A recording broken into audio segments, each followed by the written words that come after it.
Friends, ये हमारा 34 session है। इसमें हम लोग समझेंगे कैसे इंस्टॉल करते हैं एंटिटी फ्रेमवर्क को हमारे ASP.NET कोर के अंदर। तो चलिए समझते हैं। सबसे पहले हमें पैकेजेस जो नीडेड हैं हमारे एंटिटी फ्रेमवर्क को इंस्टॉल करने के लिए, वो पैकेजेस हैं Microsoft.EntityFramework Core, Microsoft.EntityFramework Core.Relational, then Microsoft.EntityFramework Core.SQL Server। हमें सबसे पहले Microsoft Entity Framework Core को इंस्टॉल करना पड़ेगा। Then after Entity Framework Core को .Relational को इंस्टॉल करना पड़ेगा। और अगर हम लोग SQL Server यूज कर रहे हैं तो हम लोग डायरेक्ट Microsoft.EntityFramework Core.SQL Server को इंस्टॉल करेंगे, तो हमें इन दोनों को इंस्टॉल करने की नीड नहीं है, क्योंकि इनकी डिपेंडेंसी ऑलरेडी इसके ऊपर है। Microsoft.EntityFramework Core.SQL Server को इंस्टॉल करता हूँ, ये दोनों ही पैकेजेज इसके साथ इनबिल्ट होते हैं। तो चलिए हम लोग चेक कर लेते हैं। तो यहाँ पे एंटिटी फ्रेमवर्क डेटाबेस प्रोवाइडर का यहाँ पे मैंने URL मेंशन कर रखा है। आप लोग डायरेक्ट इस URL को पोच करके नोट डाउन कर लें और इस URL पे क्लिक करके आप लोग चेक कर सकते हैं कि डिपेंडेंसीज को। चलिए हम लोग चेक करते हैं। ये मेरा ब्राउज़र है और इसमें मैं मेंशन करता हूँ और एंटर करता हूँ, तो मैं यहाँ देखूँगा कि डेटाबेस प्रोवाइडर जो है माइक्रोसॉफ्ट का, वो कौन कौन से पैकेजेस प्रोवाइड करता है हमारे को। न्यूगेट पैकेजेस के अंदर हमारे ये पैकेजेस यहाँ पे मेंशन किए हुए हैं और इसके साथ सपोर्टेड डेटाबेस इंजन्स भी मेंशन किया हुआ है। अगर मैं SQL सर्वर को यूज कर रहा हूँ तो मेरे को जो न्यूगेट पैकेज है यूज करना पड़ेगा Microsoft.EntityFramework Core.SQL Server। अगर मैं SQLite को यूज कर रहा हूँ तो मेरे को जो न्यूगेट पैकेज इंस्टॉल करना पड़ेगा वो है Microsoft.EntityFramework Core.SQLite। सिमिलरली अदर्स में कोई अगर डेटाबेस यूज कर रहा हूँ, अगर मैं एज्योर कर रहा हूँ तो एज्योर के लिए ये करना पड़ेगा Microsoft.EntityFramework Core.Cosmos। पोस्टग्रेस कर रहा हूँ तो ये पोस्टग्रेस के लिए मेरे को npg SQL.EntityFramework Core.PostgreSQL यूज करना पड़ेगा। तो इस तरीके से हमारे को यहाँ पे पता चल जाएगा कि हमारे को कौन सा न्यूगेट पैकेज हमें इंस्टॉल करना है। मैं यहाँ पे .NET कोर के साथ SQL सर्वर यूज करने वाला हूँ।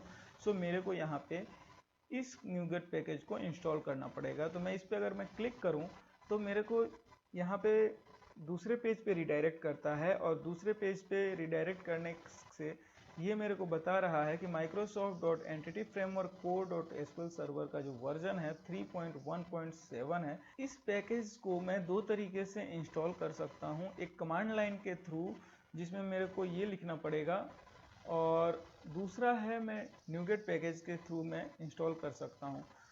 मैं मेनली न्यूगेट पैकेज के थ्रू ही जो भी पैकेजेस होते हैं वो इंस्टॉल करता हूँ, क्योंकि वो मेरे लिए इजी पड़ता है। अभी मैं आप लोगों को बता देता हूँ कैसे, अगर मैं कमांड लाइन से अगर मैं इसको इंस्टॉल करना चाहूँ तो कैसे कर सकता हूँ। तो मेरा ये प्रोजेक्ट है, इसके ऊपर मैं टूल्स में जाऊँगा। टूल्स पे जैसे ही मैं क्लिक करूँगा मेरे सामने एक मेनूज की लिस्ट खुलेगी। यहाँ से मैं न्यूगेट पैकेज के अंदर भी जाके डायरेक्ट पैकेज मैनेजर कंसोल पे क्लिक करूँगा। तो मैं जैसे ही इस पे क्लिक करूँगा मेरे सामने ये विंडो इनिशियलाइज होगा। यहाँ पे देखिए ये इनिशियलाइज PowerShell होस्ट हो रहा है और यहाँ पे PM लिखा हुआ आ रहा है, ठीक है। अगर मैं अपने पर्टिकुलर डिफ़ॉल्ट प्रोजेक्ट के लिए इंस्टॉल करना चाह रहा हूँ तो मेरे को यहाँ पे मेरा डिफ़ॉल्ट प्रोजेक्ट को सेलेक्ट करना पड़ेगा। तो मेरे को यहाँ पे कैसे इंस्टॉल करना पड़ेगा, तो यहाँ पे PM के आगे मेरे को लिखना पड़ेगा ये। तो यहाँ पे ऑलरेडी यहाँ पे बता रखा है कि कैसे इसको इंस्टॉल करना है। मैं इसको यहाँ से ले जाके यहाँ पे पेस्ट कर दूंगा और इस पर क्लिक करूँगा तो ये मेरा पैकेज इंस्टॉल होना शुरू हो जाएगा। ये देखिए मेरा पैकेज इंस्टॉल हो रहा है। अब ये कुछ टाइम में ये पैकेज इंस्टॉल कर देगा।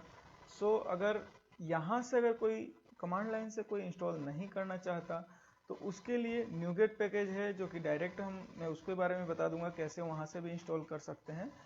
मेरा यहाँ पे इंस्टॉल हो चुका है।